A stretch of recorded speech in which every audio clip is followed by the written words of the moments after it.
there, I'm Dr. Beth Radulski. I hold a PhD in sociology, specializing in neurodiversity inclusion, and I also happen to be an autistic person with management experience. So today I'm going to give you my top 3 tips for leaders who would like to support a neurodiverse team in the workplace.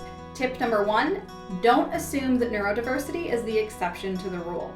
We often tend to assume if we want to hire a neurodivergent employee that this is going to be a new development in our team. We've suddenly got neurodiversity in our team, or we have a neurodiverse individual. Instead, we want to think of neurodiversity in a similar way that we might think about cultural diversity, for example. So instead of saying we have a neurodiverse person coming in, let's assume our team is neurodiverse, because it is. We might already have a range of neurotypes. We have people with different strengths, with different limitations. People bring different skills into the workplace. So we need to assume that neurodiversity is the norm. All of our teams are going to be neurodiverse. Now, if we have a neurodivergent person coming in, we of course need to take some consideration in terms of how we're going to provide reasonable adjustments, which we'll talk a little bit about later, but assume that your team is already neurodiverse because we all think differently. Try not to see it as an exception to the rule. Tip 2, taking a strengths-based approach. Now this goes hand in hand with tip 1, because if we begin to assume that neurodiversity is the default, that all of our teams are neurodiverse and that they have different ways of thinking and being and bringing ideas into the workplace, we can see neurodivergent employees as people who might bring their own unique strengths and also have their unique limitations just like any other employee. So the difference here is going to be with a neurodivergent employee, there may be very specific strengths that they bring in. Oftentimes what we see in neurodivergence is something we call a spiky profile. And that's going to mean you might have quite significant strengths that are very evident in some spaces and some limitations that may be more evident than what is typical in other areas. As a leader, something you can do to support neurodivergent employees with this strengths-based approach is to really understand what your employee thinks they bring to the team. What are you passionate about? What are you excited about? What are the strengths you think you can bring into this workplace?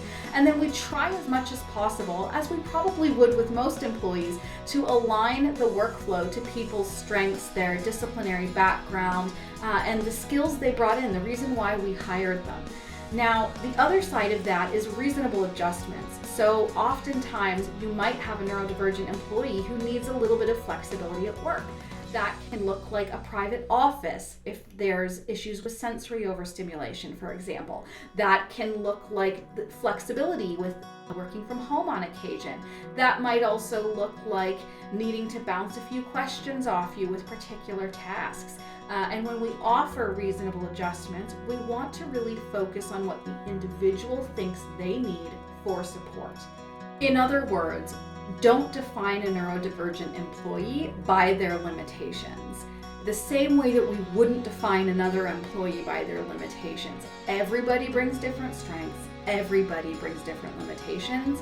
Let's take a strengths-based approach to fostering growth in the workplace as opposed to limiting an individual based on areas where they might experience weaknesses or a less developed skill set.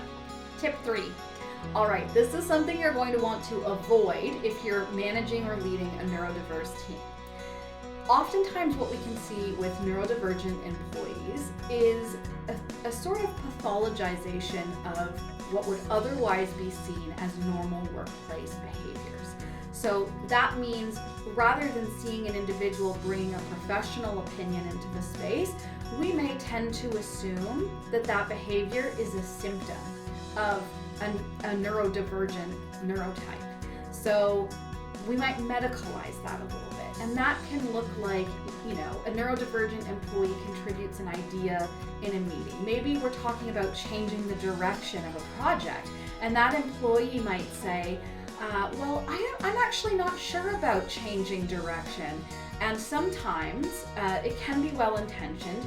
You might feel a need to either speak to the employee after the meeting or sometimes even in the meeting in front of other people and say, you know what, I know that if you're autistic, perhaps you're struggling a little bit with change, but it's just part of the workplace. We need to be dynamic. Let me know if I can support you with that at all. And that can have the effect of then encouraging the employee not to share their ideas, right? Because if we're working as a team, a lot of people are bringing ideas in all the time. And most of the time, if we have colleagues bringing ideas in, they're just seen as professional opinions. It may not always be the option that we opt for. It may not be something we always agree with, but we tend to assume this is that person's professional opinion. It's being offered on the basis of their vantage point, their expertise. Whereas sometimes with neurodivergent employees, there can be a tendency to medicalize or symptomatize that behavior, and we think, oh, this isn't so much a professional opinion as it is this person expressing a need for structure, for example. So avoid doing that. Try to see the ideas that are brought in as professional opinions, professional expertise, the same way you would with any other teammate.